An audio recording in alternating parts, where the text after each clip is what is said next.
Video को like करके channel को सब्सक्राइब कर दे। वीडियो को शुरू करते हैं। किसान का धैर्य। मेरे साथ जो हुआ वह अच्छा या बुरा, किसान का धैर्य क्यों पड़े। कई बार हम बहुत ज्यादा ही अपनी लाइफ को लेकर सीरियस हो जाते हैं कि जैसे ही कुछ बुरा हुआ तो हम उदास हो जाते हैं, और पल भर में जब कुछ अच्छा घटित होता है तो हम खुश हो जाते हैं। हमारे विचार बहुत जल्दी ही बदल जाते हैं। हम यह नहीं सोचते कि जो कुछ घटित हुआ है वह हमारे लिए अच्छा है या बुरा। हमारे साथ घटी घटना का भविष्य में क्या प्रभाव पड़ेगा ये हमें खुद पता नहीं होता है। आज ये कहानी आपको कठिन परिस्थितियों में धैर्य का महत्व सिखाएगी। किसान का धैर्य, शॉर्ट स्टोरी ऑन पेशेंस इन हिंदी। एक समय की बात है। एक किसान था जिसके पास एक घोड़ा था। वह अपने इस घोड़े से बहुत प्यार करता था। उसे अपने घोड़े पर बहुत गर्व था, जो किसान की कमाई का जरिया भी था।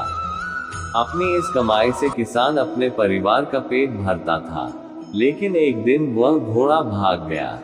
उसके भागने के बाद समाज के लोग और उस किसान के पड़ोसी उसके पास आकर उससे कहने लगे, हे भगवान, तुम्हारा घोड़ा जिस पर तुम्हें बहुत घमंड था वह तो भाग गया। उसको सांत्वना देने लगे कि उसके साथ बहुत बुरा हुआ। लेकिन किसान ने उसका जवाब बहुत ही सहजता से देते हुए कहा, हाँ, बहुत बुरा हुआ। फिर अगले दिन घोड़ा वापस आ गया। लेकिन सिर्फ घोड़ा वापस नहीं आया, बल्कि वह अपने साथ 3 जंगली घोड़े भी लाया। फिर उसके पड़ोसी उसके पास दौड़ते हुए आए और उस किसान से कहने लगे, आपका घोड़ा आ गया और अपने साथ 3 और घोड़े भी लाया है। ये तो बहुत अच्छी बात है, आपकी किस्मत तो बहुत अच्छी है।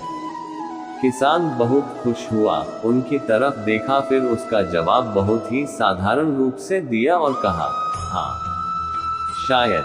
कुछ दिनों बाद किसान का बेटा उसी जंगली घोड़े में से किसी एक को काम के लिए उपयोगी बनाने की कोशिश कर रहा था। लेकिन इसी कोशिश के दौरान घोड़े ने उसे जमीन पर पटक दिया और उसका पैर बुरी तरह से टूट गया। उसके पड़ोसी उससे कहने लगे, उस पागल घोड़े ने देखो तुम्हारे बेटे के साथ क्या किया, उसका पैर तोड़ दिया। ये तो बहुत बुरा हुआ। किसान दुखी हुआ और फिर से उसी तरह जवाब दिया और कहा, हाँ, शायद मेरे बेटे के साथ गलत हुआ। अगले दिन सेना के कुछ जवान उस किसान के घर आते हैं, जो जंग छिड़ने के कारण नए जवानों की भर्ती कर रहे होते हैं। उसमें से एक जवान ने किसान के बेटे को देखा और बोला, इसका तो पैर टूटा हुआ है, हम इसे सेना में भर्ती नहीं कर सकते। और वे जवान गांव के सभी लड़कों को लेकर अपने साथ चले गए। ये जानकर उसके पड़ोसी और बाकी गांव वाले उसके पास आए और बोलने लगे, तुम्हारे बेटे को तो जवान जंग के लिए नहीं ले गए, तुम्हारी किस्मत तो बहुत ही अच्छी है। इस आखिरी बार भी किसान ने फिर से बड़ी सहजता से कहा, हाँ, शायद। कहानी की प्रेरक बातें। इस कहानी से हमें ये प्रेरणा मिलती है कि हमारे लिए चीजों को नकारात्मक ढंग से सोचने में जरा भी समय नहीं लगता है। जब भी कुछ हमारे अनुकूल नहीं होता तो हम उसे बुरा ही समझते। लेकिन सच बात तो यह है कि कोई नहीं जानता कि जो साथ घटा है वह बुरा है या अच्छा। इस कहानी में भी किसान के भावों में परिवर्तन परिस्थितियों के कारण होता है।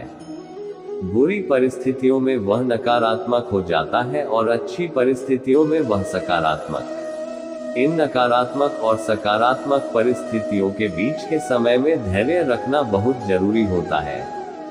क्या आप वाकई में ये बता सकते हैं कि हमारे साथ जो घट रहा है वो गलत है या सही, बिना ये जाने कि भविष्य में उसका क्या प्रभाव पड़ेगा हम पर, यह हमारे जीवन पर? मुझे लगता है आपका जवाब होगा नहीं। हमारे समाज में, हमारे देश में ऐसे बहुत से महान लोग हैं जो अपने जीवन में असफल हुए, हारे, अनेक बड़ी बड़ी बीमारियों से लड़े, किंतु उन्होंने कभी भी अपना धैर्य नहीं खोया और ना ही हार माने। यही आगे चलकर बड़े प्रसिद्ध हुए, सफलता के मुकाम पर पहुंचे और महान बने। हमारे बड़े बुजुर्ग सही ही कह गए हैं कि जो होता है अच्छे के लिए ही होता है। ये छोटी सी लाइन हमें बहुत कुछ सिखा जाती है और ये बात हमें कभी नहीं भूलनी चाहिए। हमेशा कोशिश करते हो, जीवन के पथ पर निरंतर आगे बढ़ते चलो। आपको बस ये करना है। 1. किसी बात को लेकर ज्यादा परेशान नहीं होना है। 2. अपने आप को शांत रखना है। 3. अपने काम से काम रखना है। 4. अपने सुझाव और सवाल मुझे प्ले स्टोर पर कमेंट करके बताएं, जिससे कि मैं इस ऐप को आपके लिए और बेहतर कर सकूं। नई नई प्रेरक बातें आपसे साझा करने की प्रेरणा मुझे आपसे ही मिलती है। बस आपके एक शेयर ऑन व्हाट्सएप करने से। कोष्टक